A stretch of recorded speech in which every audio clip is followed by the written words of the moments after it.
नमस्कार दोस्तों, स्वागत करते हैं आप सभी का आपके YouTube चैनल जीएस नगरी पर। दोस्तों, जैसा कि आप सभी देख पा रहे हैं, मैं आपके लिए करंट अफेयर्स लेके आई हूँ। आज की सभी इंपॉर्टेंट करंट अफेयर्स को मैंने इसमें इंक्लूड कर दिया है। ये वीडियो हिंदी और इंग्लिश दोनों में है, तो आप अपनी इंटरेस्ट के हिसाब से इस वीडियो को देख सकते हैं। तो चलिए फिर हम शुरू करते हैं अपनी वीडियो को। पहली करंट है जो वो है, prime minister announces economic package of ₹20 lakh crore. ठीक है, प्राइम मिनिस्टर प्रधानमंत्री जी ने घोषणा की है आर्थिक पैकेज की। कितने का है वो पैकेज? 20 लाख करोड़ का। ठीक है, as the whole world is fighting against the कोविड-19 pandemic, prime minister of India Narendra Modi addressed his countryman and announced an economic package of ₹20 lakh crore, giving stress on land, labour, liquidity and law.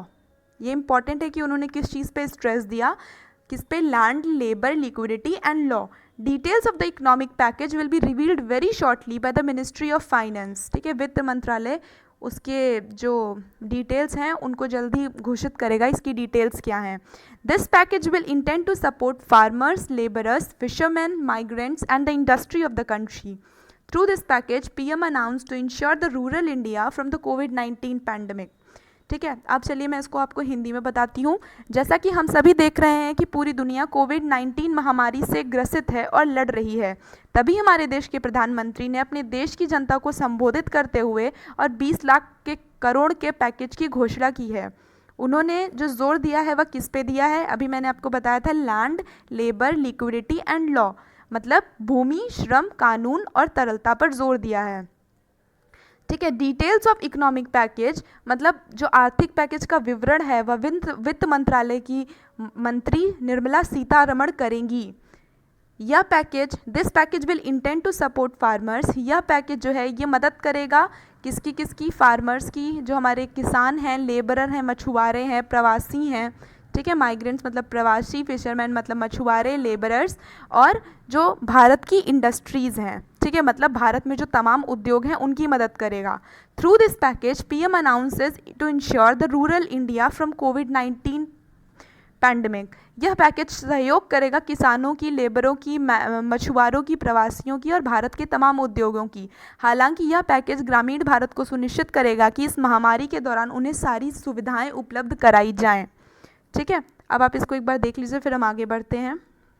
During his speech, PM stressed on local products and urged his countrymen to be vocal about local.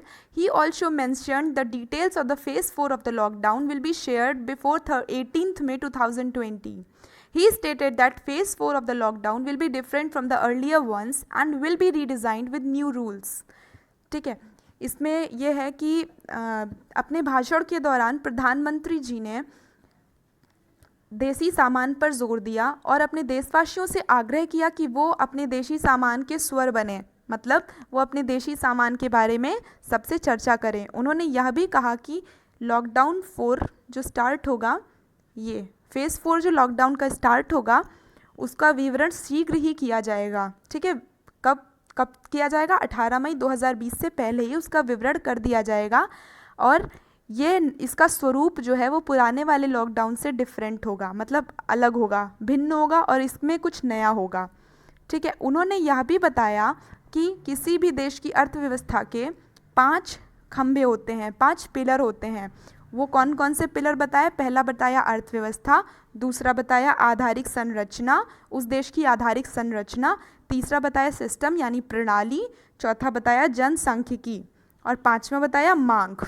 ठीक है, तो पहले में उन्होंने कहा एक अर्थव्यवस्था जो क्वांटम जंप लाती है वृद्धि शक्ति परिवर्तन के साथ, an economy that brings quantum jump along with incremental change. ठीक है, मतलब एक अर्थव्यवस्था जो क्वांटम जंप लाती है वृद्धि शक्ति परिवर्तन के साथ। उसके बाद दूसरा बताया आंतरिक संरचना यानी इंफ्रास्ट्रक्चर। ठीक है, यह आधारित संरचना आधुनिक भारत का प्रतीक है। उन्होंने यह कहा कि जो इंफ्रास्ट्रक्चर है वो आधुनिक भारत का यानी मॉडर्न इंडिया का सिंबल है, मतलब N infrastructure that becomes the symbol of modern India. यह आधारिक संरचना आधुनिक भारत का प्रतीक है। तीसरा उन्होंने बताया सिस्टम, मतलब प्रणाली। यह प्रणाली तकनीक पर आधारित है, मतलब भारत की अर्थव्यवस्था के लिए जो प्रणाली है वो तकनीक पर आधारित है। चौथा डेमोग्राफी यानी जनसांख्यिकी। यह वाइब्रेंट डेमोग्राफी जो आत्मनिर्भर भारत के लिए ताकत के साथ ऊर्जा की सौगात होगी। System A vibrant demography which would be the strength as well as the source of energy for self-reliant India। मतलब एक वाइब्रेंट डेमोग्राफी जो आत्मनिर्भर भारत के लिए ताकत के साथ साथ ऊर्जा की सौगात होगी।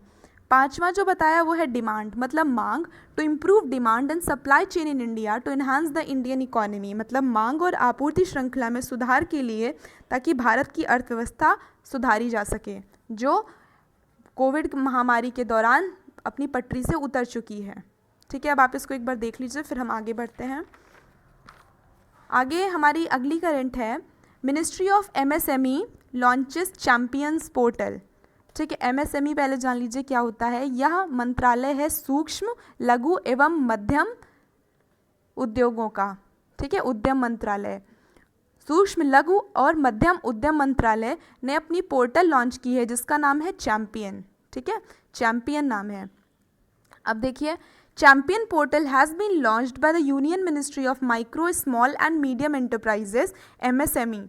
It is a technology driven control room cum management information system. Management system. Champion stands for creation and harmonious application of modern processes for increasing the output and national strength.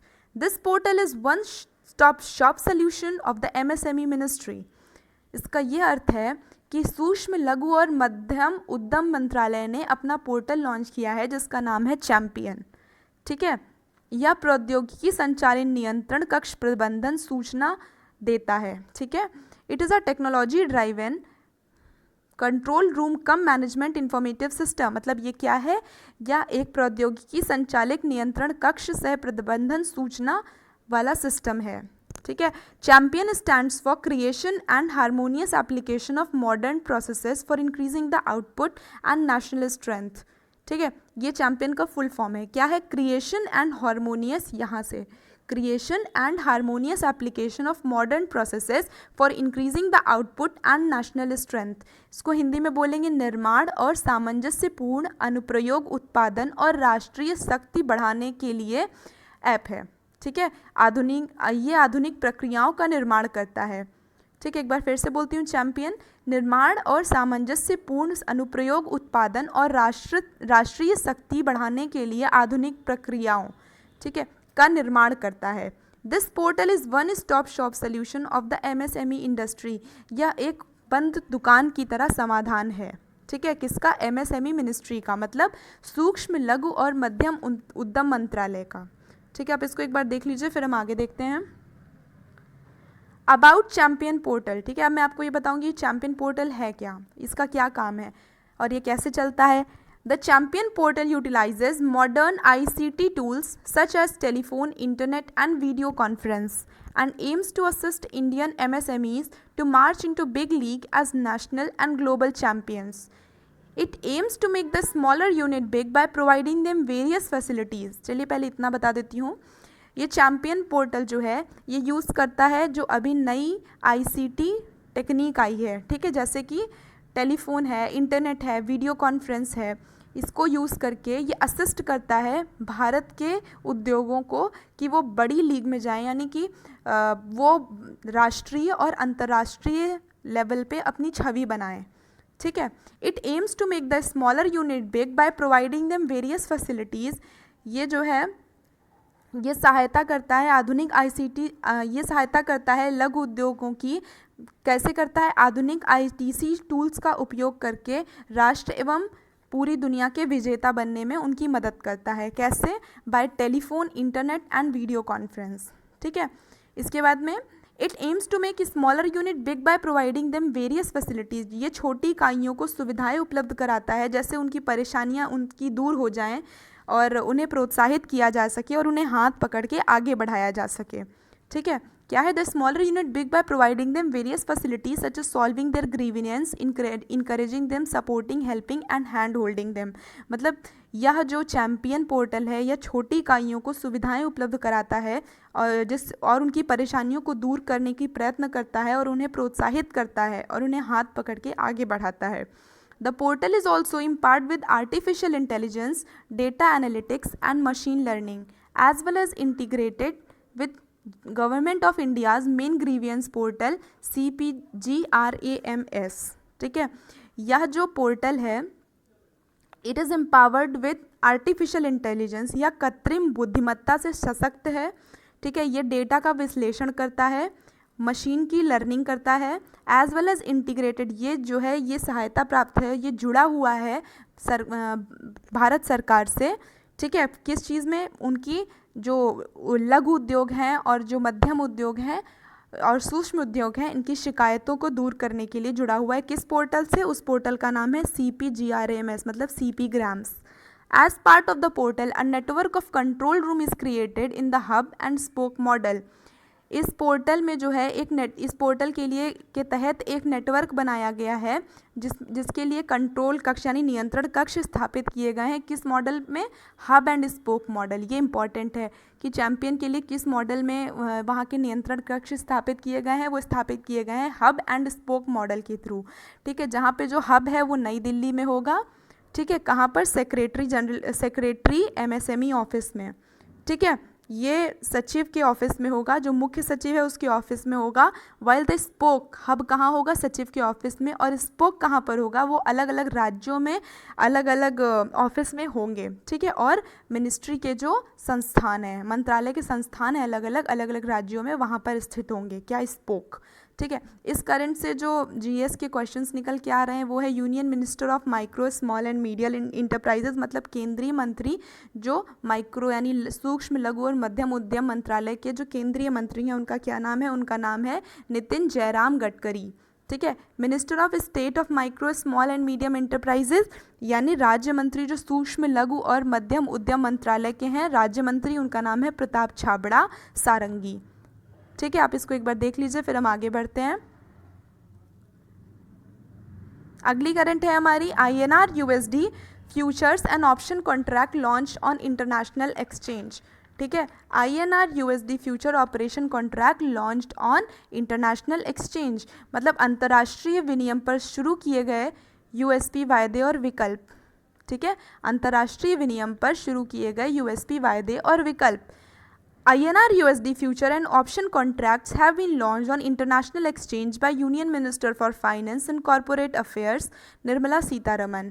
ठीक है, अंतर्राष्ट्रीय विनिमय पर शुरू किए गए USP वायदे और विकल्प ये किसने शुरू किए?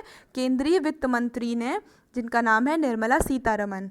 The INR USD future and option contracts have been launched on BSE India INEX and National Stock Exchange। ठीक है, ये कहाँ लॉन्च किए गए हैं? BSE इंडिया में, BSE भारत INEX में, और राष्ट्रीय स्टॉक एक्सचेंज में NSE, NSE IFSC and GIFT अंतर्राष्ट्रीय financial service centre Gandhinagar Gujarat में। ठीक है, ये आप देख लीजिए, इसमें इंपॉर्टेंट है कि निर्मला सीतारमन ने लॉन्च किए हैं। क्या लॉन्च किया है? अंतर्राष्ट्रीय विनिमय पर शुरू किया है USP वायदे और विकल्प। ठीक है, it has been launch on BSE India INEX and Rashtriya stock exchange. ठीक है, NSEF IFSC at GIFT international अंतर्राष्ट्रीय वित्त सर्विस सेंटर। ठीक है, जो कहाँ पर स्थित है? ये स्थित है गांधीनगर गुजरात में। ठीक है, अब आगे देखते हैं।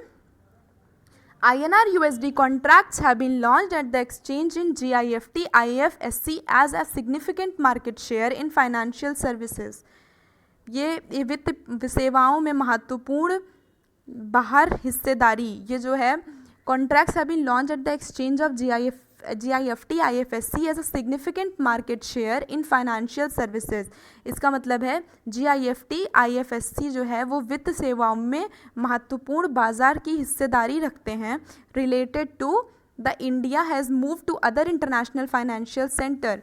ठीक है, जो बाहर चले गए हैं भारत से, ठीक है, बाहर चले गए हैं और उन्होंने भारत के बाहर अपने सेंटर्स बना लिए हैं। Launching them at the exchange in GIFT IFSC will bring this business to India and benefit the country in terms of economic activity.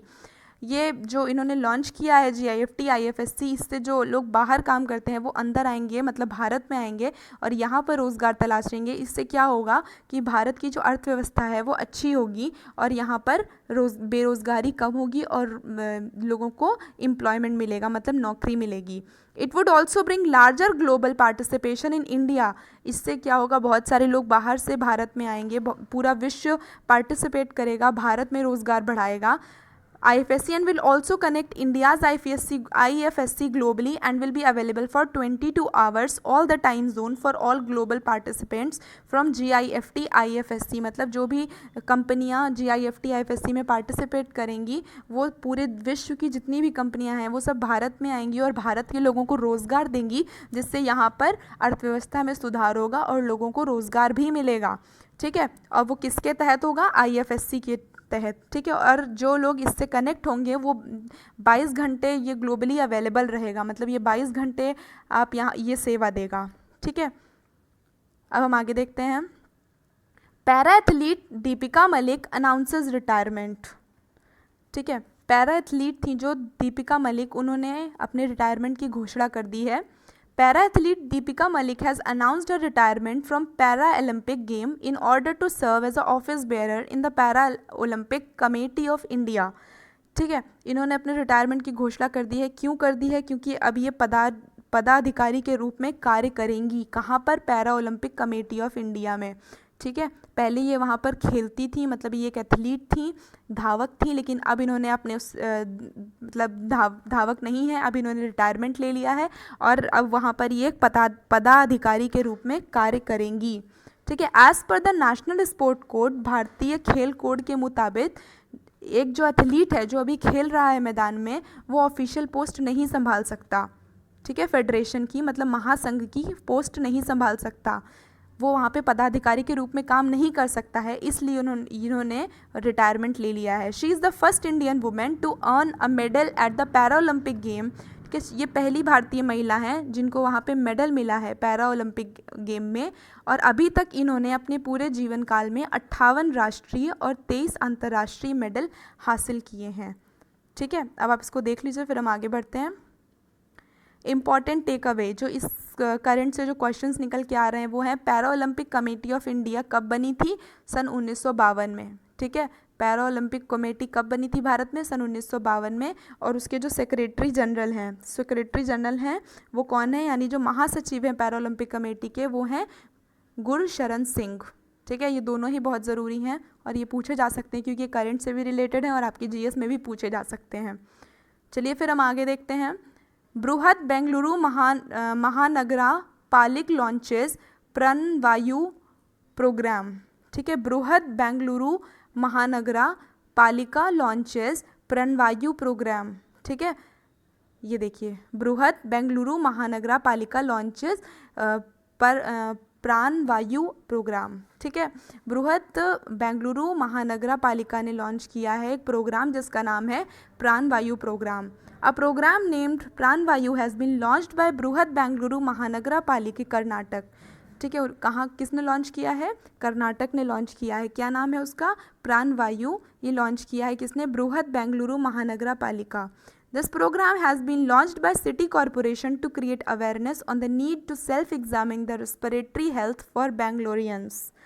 ठीक है, ये नगर पालिका ने लॉन्च किया है। क्यों लॉन्च किया है? ताकि वो लोगों को अवेयर कर सके, उनको सचेत कर सके कि इस टाइम वो खुद को कैसे टेस्ट करें, खुद का परीक्षण कैसे करें, खुद का श्वसन स्वास्थ्य को लेकर खुद के वो कैसे अपने आप को टेस्ट करें कि वो कोविड-19 से कहीं ग्रसित तो नहीं है। क्योंकि वहाँ का एक डिस्ट्रिक्ट है, जिला है, जहाँ पर 175 कन्फर्म केस आ गए हैं कोविड-19 के positive. Due to large number of cases in the district, इतने लार्ज नंबर को देखते हुए उस जिले में it has been ordered to execute self quarantine as well as surveillance activity including identifying person prone to deadly coronavirus infection। वहाँ पर बड़े स्केल में उन लोगों को पहचान की जा रही है, उन लोगों को क्वारंटाइन में रखा जा रहा है जिनको कोरोना निकला है, या फिर आप खुद से वहाँ पे इस प्रोग्राम के तहत लोग खुद से अपनी जांच कर सकते हैं और अपने आप को क्वारंटाइन कर सकते हैं ताकि वो खुद के लिए कोई मुसीबत ना बढ़ाएं और आसपास के लोगों के लिए भी मुसीबत ना बढ़ाएं। With the help of this program, people in Bengaluru will help to carry out self-examination for early detection of any ailment that could aggravate the situation if contracted with a viral infection। ठीक है, इस programme के तहत जो बेंगलुरु के लोग हैं वो अपना खुद से परीक्षण कर सकते हैं ताकि उन्हें शुरुआती लक्षण में ही कोरोना पता चल जाए और वो अपने आप को क्योर करना शुरू कर दें, ठीक है। If contracted with viral infection, hence this program is an effort to assist people with low oxygen level in their blood and to get themselves examined early before this infection becomes fatal, ठीक है। इस योजना के तहत ये लोग जो यहाँ पे बेंगलुरु में हैं वो खुद का परीक्षण कर सकते हैं कि उनको कोरोना से प्रॉब्लम हो गई है या नहीं, और अगर हो गई है तो वो खुद को पहचान कर खुद को बचा सकते हैं और सुरक्षित रख सकते हैं बिफोर, मतलब इसके पहले कि ये इन्फेक्शन जो है ये जानलेवा हो जाए, ठीक है। अब आगे देखते हैं कि इस करंट से क्या जीएस के क्वेश्चंस निकल के आ रहे हैं। चीफ मिनिस्टर ऑफ कर्नाटक, मतलब कर्नाटक के मुख्यमंत्री BS येदियुरप्पा, यहाँ के जो गवर्नर हैं विजुभाई बाला, ठीक है, ये दोनों इंपॉर्टेंट हैं। आगे देखते हैं, अगली करंट है Bengaluru airport voted as a best regional airport in India and central Asia. Bengaluru का जो हवाई अड्डा है उसको वोट किया गया है कि ये सबसे अच्छा रीजनल हवाई अड्डा है, मतलब यह सबसे अच्छा गृह हवाई अड्डा है इंडिया का, भारत का और मध्य एशिया का, ठीक है। द केम्पेगोडा इंटरनेशनल एयरपोर्ट, मतलब जो बेंगलुरु का एयरपोर्ट है उसका नाम है Kempegowda international airport. Bengaluru has won this year Skytrax award for best regional airport in India and central Asia. उस एयरपोर्ट का नाम क्या है? Kempegowda international airport. ये कहाँ पर स्थित है? बेंगलुरु में। इसको इस साल स्काई ट्रैक्स अवार्ड मिला है। क्यों? क्योंकि ये बेस्ट है, मतलब ये सबसे अच्छा गृह हवाई अड्डा है। और किस में अवार्ड मिला है? गृह हवाई अड्डा सर्वेक्षण में, ठीक है। ये भारत और मध्य एशिया का सबसे बेहतर हवाई अड्डा है। The airport was voted by customers because of best regional airport in India and central Asia for the third time in 4 year at the 2020 world airport award, ठीक है। ये जो हवाई अड्डा है इसको वोट किया है कस्टमर्स ने, ठीक है, as the best regional airport, मतलब सबसे अच्छा गृह हवाई अड्डा है इंडिया, भारत का और मध्य एशिया का। ये अवार्ड इसको तीसरी बार मिला है पिछले 4 सालों में, और ये तीसरी बार 2020 में मिला है। किसमें? विश्व हवाई अड्डा पुरस्कार में, ठीक है। आगे देखते हैं इसी करंट का। The award has supported the planet airport survey questionnaires completed by over 100 nationalities of airport customer during the 6 month survey period. ये 6 महीने का सर्वे है जिसमें 100 देशों के लोगों पे ये सर्वे किया गया है पिछले 6 महीने में, ठीक है। क्या है? एयरपोर्ट सर्वे क्वेश्चनरीज, मतलब जो एयरपोर्ट पे सर्वे किया गया है वो कस्टमर्स से सवाल पूछे गए हैं। किस बारे में? कि वहाँ पे शॉपिंग कैसी है, सिक्योरिटी, वहाँ की सुरक्षा व्यवस्था कैसी है, वहाँ पर चेक इन की फैसिलिटीज़ क्या हैं, उसका अराइवल और डिपार्चर क्या है, मतलब हवाई जहाज़ की सुविधाएं कैसी हैं वहाँ पर हवाई अड्डे पर। इन सब को मद्देनज़र रखते हुए एक सर्वे किया गया है जो कि 6 महीने चलता है। 100 नेशनलिटीज़ में किया गया है, ठीक है। 100 से ज़्यादा देशों में किया गया है और उसमें बेंगलुरु का जो हवाई अड्डा है उसको सर्वोच्च स्थान प्राप्त हुआ है। इंपॉर्टेंट टेक अवे जो इस करंट से निकल के क्वेश्चंस आ रहे हैं कि गवर्नर ऑफ कर्नाटका विजुभाई बाला और वहाँ के चीफ मिनिस्टर यानी कि वहाँ के मुख्यमंत्री वो हैं BS येदियुरप्पा, ठीक है। अब आगे देखते हैं अगली current. CSIR NAR develops BiPAP non invasive ventilator Swasthya Vayu, ठीक है। CSIR ने वेंटिलेटर बनाया है जिसका नाम है Swasthya Vayu non invasive ventilator. A non invasive BiPAP ventilator Swasthya Vayu has been developed by CSIR National Aerospace Laboratories, Bangalore, to treat COVID patients. The unique feature of the non-invasive BiPAP ventilator Swasth Vayu helps to elevate the fear of virus spread. The ventilator is very simple to use without any specialized nursing and cost-effective, compact and configured with majority of indigenous compounds. या गैर invasive ventilator है, इसको बनाया है स्वास्थ्य, इसका नाम है स्वास्थ्य वायु। ये CSIR ने बनाया है। ये एक भारतीय अनुसंधान केंद्र है, यहाँ पे रिसर्च होती है, ठीक है। राष्ट्रीय एरोस्पेस श्रमिक है या ये बनाया गया है COVID-19 के जो मरीज़ हैं उनको ट्रीट करने के लिए। The unique feature of non invasive BiPAP ventilator Swasthya Vayu helps to elevate the fear.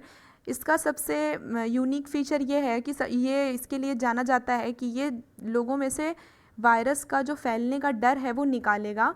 The ventilator is very simple to use. इस वेंटिलेटर को यूज़ करना, इसका इस्तेमाल करना बहुत आसान है। विदाउट एनी स्पेशलाइज्ड नर्सिंग, इसके लिए कोई इसके लिए कुछ जानने की ज़रूरत भी नहीं पड़ती, इसे कोई भी चला सकता है और ये बहुत सस्ता भी है and is cost effective, compact and configured with majority of indigenous components. इसमें जो है बहुत सारी ऐसी चीज़ें लगी हुई हैं जो भारत में ही बनी हैं और इसमें किसी को कोई स्पेशलाइज्ड अलग से पढ़ने की या अलग से इसको चलाने की सीखने की आवश्यकता नहीं पड़ती है। ठीक है, अब आगे देखते हैं। अबाउट बाईपाप नॉन इन्वेजिव वेंटिलेटर, मतलब बाईपाप नॉन इन्वेजिव वेंटिलेटर स्वास्थ्य वायु के बारे में यहाँ पे कुछ चीज़ें हैं जो जाननी है। बाईपाप नॉन इन्वेजिव वेंटिलेटर स्वास्थ्य वायु is a micro controlled based precise close loop adaptive control system, मतलब ये खुद से कंट्रोल हो जाता है। ये जो इस पर मरीज होता है जिसको लिटाया जाता है वेंटिलेटर पे, ये उसकी शारीरिक गतिविधियों को भाप करके खुद को अडेप्ट कर लेता है। It has built in biocompatible 3D printed microfold and coupler, मतलब इसमें जो है 3D प्रिंटेड है, मतलब अगर इसमें कोई भी चीज़ देखने की हो कि पेशेंट के अंदर उसका जो स्वास्थ्य है वो सही से है कि नहीं, तो वो 3D में भी देख सकते हैं। With highly efficient particulate air filter HEPA, मतलब इसमें जो सांस लेने वाली नली होती है उसमें वो बहुत ही ज़्यादा एफिशिएंट है, वो बहुत ही ज़्यादा क्षमता वाली है, वो हवा के छोटे से छोटे कण को भी फिल्टर करके निकाल सकती है। The ventilator is ideal for treatment of covid patients, इसमें जो है ये बहुत ही अच्छा है कोविड-19 के पेशेंट्स के लिए, जो कि वार्ड में यूज़ किया जा सकता है।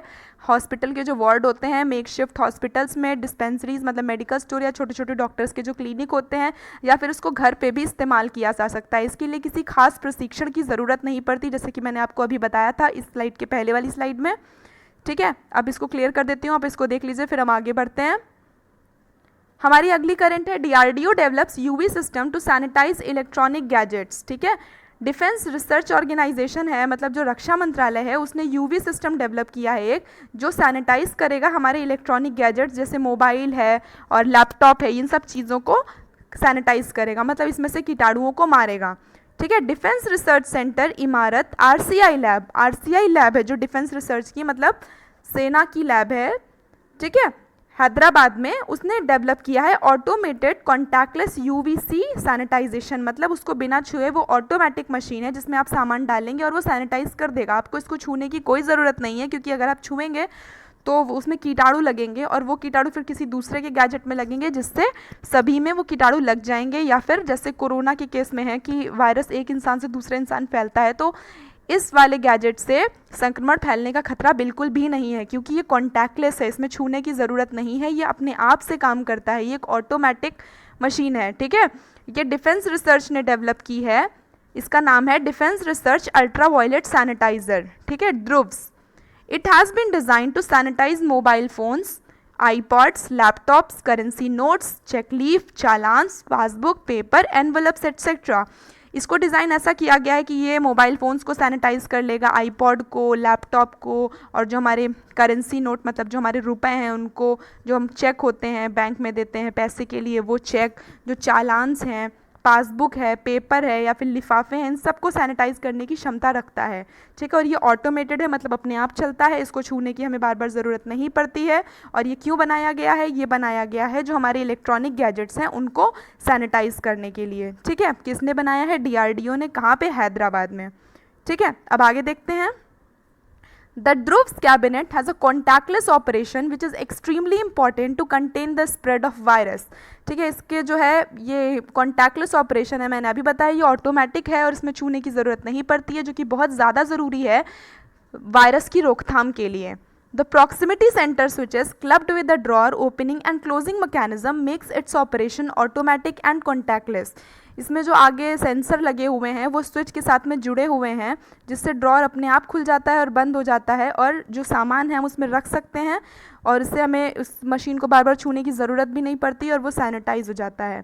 It provides 360 degree exposure of the UVC to the object placed inside the cabinet। 360 मतलब पूरी तरह से ऊपर से लेके नीचे तक, आगे से लेके पीछे तक, जो भी चीज़ है वो पूरी की पूरी सैनिटाइज हो जाएगी। ठीक है, once the sanitisation is complete, एक बार सैनिटाइजेशन पूरा हो गया, the system goes into sleep mode. ये सिस्टम, ये जो मशीन है, ये अपने आप बंद हो जाएगी, इसलिए जिसको अपना सामान सैनिटाइज करना है उसको वहाँ पर खड़े होकर इंतज़ार करने की ज़रूरत नहीं पड़ती है कि कब सैनिटाइज और कब हम स्विच ऑफ करें। ये मशीन अपने आप बंद हो जाएगी एक बार आपका जो डिवाइस है, आपका जो सामान है, मोबाइल फ़ोन है, करेंसी नोट है, चालान है, पैसे हैं, लैपटॉप है, वो सब सैनिटाइज डिमोनेटाइज कर देती है और अपने आप बंद हो जाती है।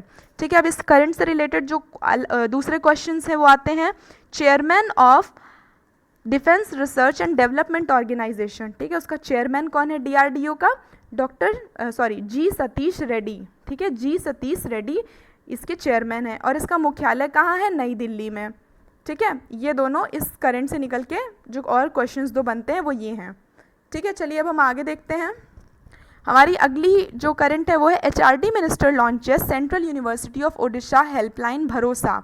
ठीक है, ह्यूमन रिसोर्स डेवलपमेंट, सबसे पहले तो HRD का फुल फॉर्म है human resource and development ministry. ठीक है, मतलब ये मिनिस्ट्री है, मंत्रालय है भारत सरकार का जिसका नाम है ह्यूमन रिसोर्स एंड डेवलपमेंट मंत्रालय है ये, जो सेंट्रल यूनिवर्सिटी उड़ीसा की जो केंद्रीय यूनिवर्सिटीज़ हैं जो मतलब केंद्र के कंट्रोल में है, सेंट्रल के कंट्रोल में है, उनके लिए एक हेल्पलाइन जारी की है जिसका नाम है भरोसा। ठीक है, अब जानते हैं कि इस हेल्पलाइन के तहत क्या क्या योजनाएं हैं और ये क्यों जारी की गई है। Union HRD minister Shri Ramesh Pokhriyal, ये इम्पॉर्टेंट है कि कौन है मंत्री, केंद्र मंत्री HRD के हैं Shri Ramesh Pokhriyal Nishank has launch central university of Odisha helpline भरोसा। This helpline has been launched with an objective of relieving the student community from the distress caused during the troubled time of COVID-19 pandemic। ये जो महामारी का समय चल रहा है, इस समय सबसे ज़्यादा जो अफेक्टेड हैं वो किसान हैं और वो छात्र हैं जो इस वक्त परीक्षाओं की तैयारी कर रहे हैं या पढ़ाई कर रहे हैं, तो वो मानसिक रूप से बहुत ज़्यादा परेशान हैं, तो उनकी मदद करने के लिए ये भरोसा ऐप बनाया गया है। ठीक है, इसमें क्या होगा? All university students of Orissa will be offered cognitive emotional rehabilitation service via this helpline. ये हेल्पलाइन भरोसा जो बनाई गई है, इससे जो उड़ीसा की यूनिवर्सिटी के छात्र हैं, ठीक है, उन सब को जो है इमोशनल सपोर्ट, मानसिक रूप से एक सपोर्ट देंगे, उनको सपोर्ट करने की कोशिश करेंगे और उनका ट्रीटमेंट होगा वहाँ पे, उनको अच्छे से गाइड किया जाएगा इस हेल्पलाइन भरोसा के माध्यम से। ठीक है, आगे देखते हैं। द हेल्पलाइन भरोसा will address the issues of the distress faced by any student of any university in Odisha in the wake of COVID-19 pandemic. During the launch event, HRD minister encouraged the central and the state universities as well as other institutions of higher education across the country to imitate the Bharosha initiative in order to address the concern of the student community।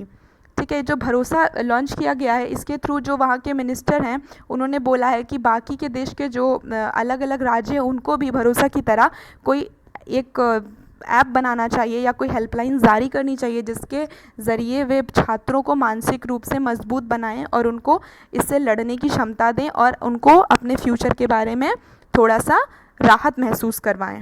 ठीक है, अब इस current से निकल के जो question है वो चीफ मिनिस्टर ऑफ उड़ीसा, मतलब वहाँ के मुख्यमंत्री कौन है? नवीन पटनायक। ठीक है, गवर्नर कौन है? गणेशी लाल। ये भी इम्पॉर्टेंट है, इसको मैं क्लियर कर देती हूँ, आप एक बार देख लीजिए। इसमें ज़रूरी क्या क्या है कि भरोसा हेल्पलाइन जो है वो लॉन्च हुई है, COVID-19 को ध्यान में रखते हुए लॉन्च की गई है। उन्होंने कहा है कि जो बाकी के केंद्र और राज्य सरकार की यूनिवर्सिटीज़ हैं या फिर वो इंस्टीट्यूट हैं जो उच्च शिक्षा प्रदान करते हैं पूरे भारत देश में, वो भी भरोसा जैसा कोई इनिशिएटिव लाएं या भरोसा जैसी कोई दूसरी हेल्पलाइन जारी करें जिसके तहत वो छात्रों की भी ज़रूरतों का ख्याल रखें और उनसे बातचीत करें और उनकी परेशानियों का हल खोजने में उनकी मदद करें। ठीक है, आज के लिए इतना ही। अगर आपको ये PDF चाहिए तो आप ये हमारी वेबसाइट से डाउनलोड कर सकते हैं और आपका दिन अच्छा हो। जय हिंद।